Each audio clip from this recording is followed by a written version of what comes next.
पानी पंप चोरी करुवा 4 जण लुटेरांकु धरिबा सह सेमानक निकटरू 7टी चोरी पंप और केबुल को जबत करिछि पुलिस।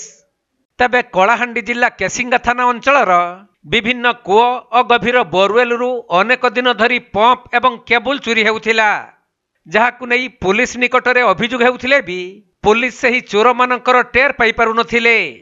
तबे गतकाली केसिंगा पुलिस कौनसी सूत्ररू खबर पाई पानी पंप चोरी करुवा 4 जण को ठाब करने सहित सेमानंकु गिरफ करी 7टी पानी पंप और केबुल जबत करिसंती। गिरफ होइथिबा 4 जण लुटेरा माने हेले बोरिंग पदर नेपाल बंछर, क्षीर सिंधु माझी, शेखर बंछर और कमेश्वर बंछर। एमाने दीर्घ दिन धरी विभिन्न कूओ एवं गभीर बोरवेल रे लागिथिबा पंप और केबुल को चोरी करुथिले, जहा पुलिस पाई मुंड व्यथार कारण पलटिथिबा बेले एबे पुलिस सही चोरी रे संपृक्त 4 जण को गिरफ करिबा सह सेमानक निकटरू 7टी चोरी पंप और केबुल को उद्धार करिसंती।